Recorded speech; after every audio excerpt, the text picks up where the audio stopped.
every game is just software, and it's software that's played on a system and has all sorts of different effects for that. But there's nothing magic or unknown about what's going on in a game.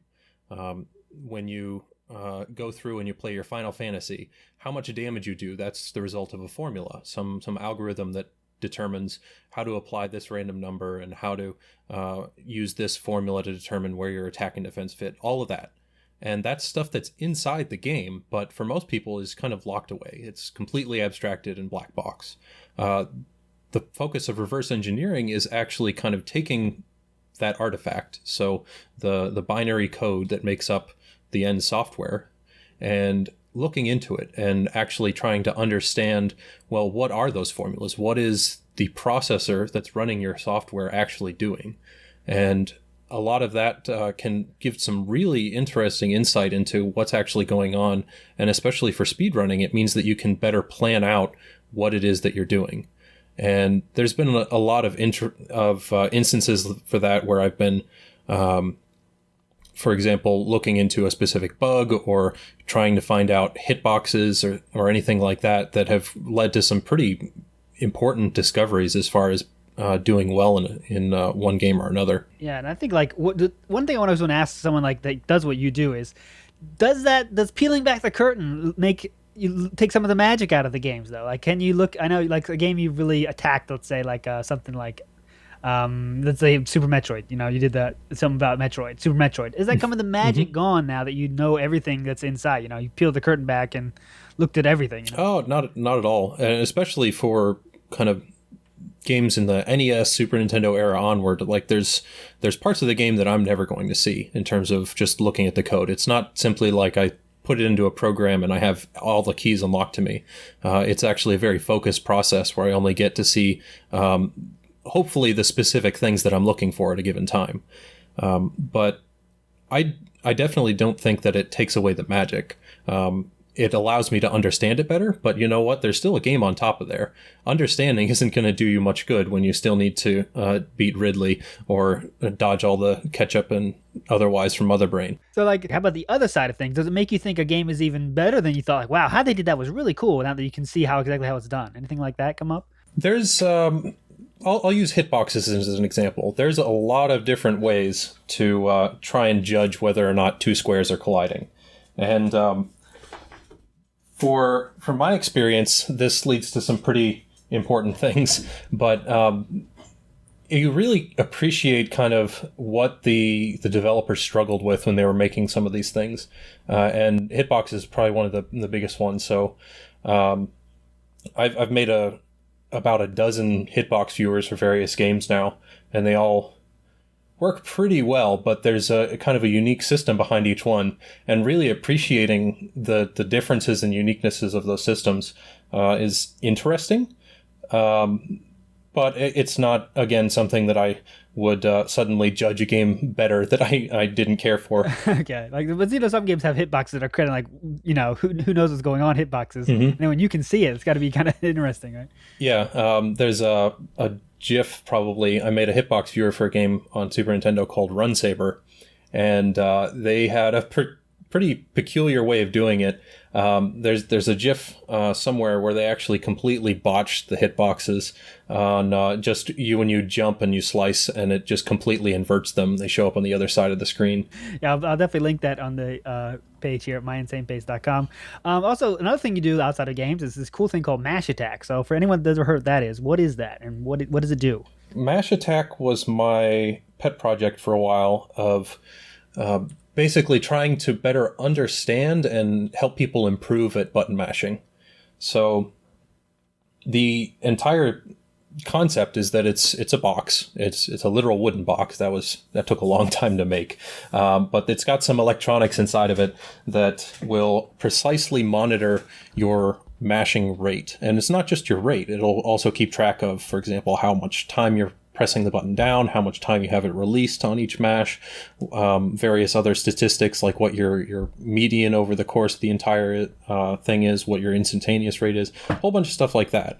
And it'll report it back to a host, and it'll give you feedback on, well, here's your rate, this is what your typical performance is, but you slipped like right at 4-second mark or any of this other stuff. And it's really a valuable tool in getting people to understand, hey, I could be doing this better, and maybe I should try a couple different things and see whether or not that helps out. Have you noticed yourself getting any improvement since you had the Match Attack at arm's length all the time? Have you improved at all?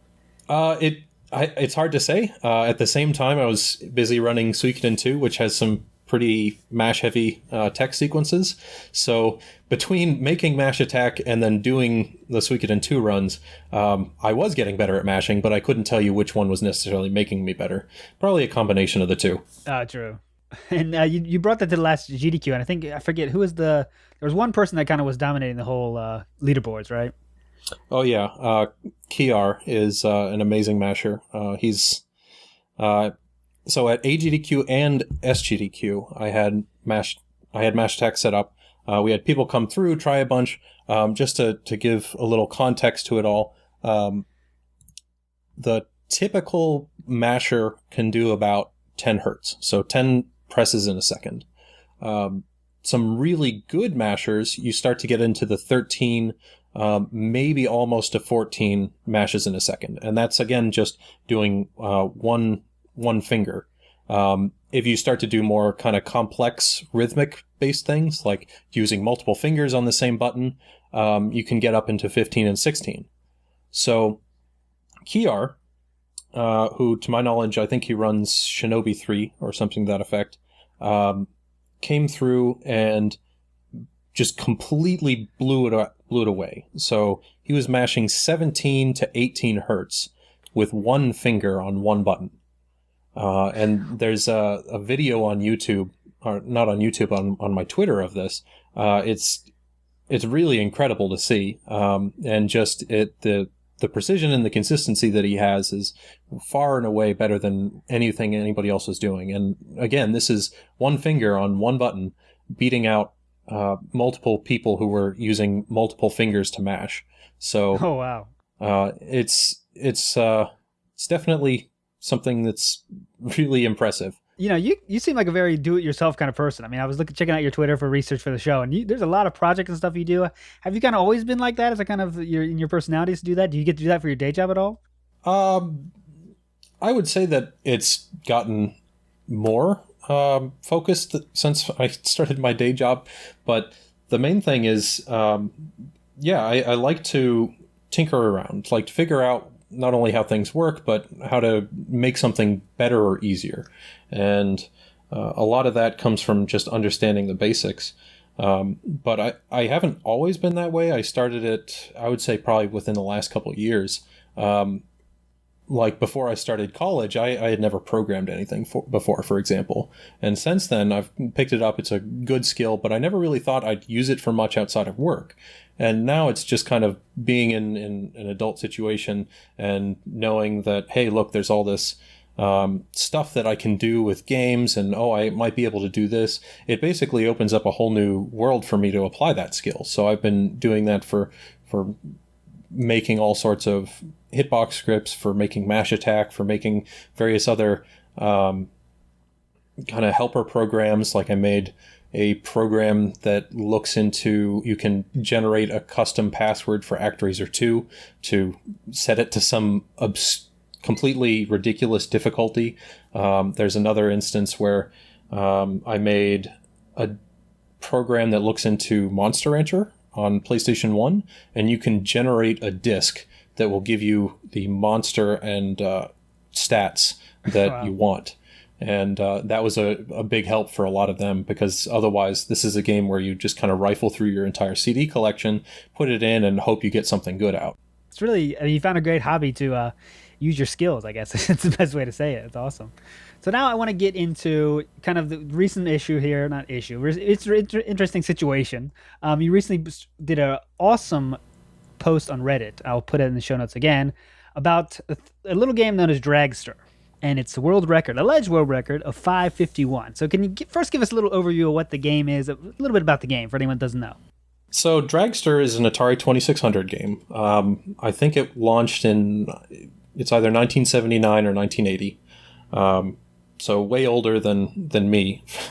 But it's a a simple little game. It's just a little dragster car, and you have to precisely control the engine revving and the shifting. Those are basically the only two inputs that you have. But to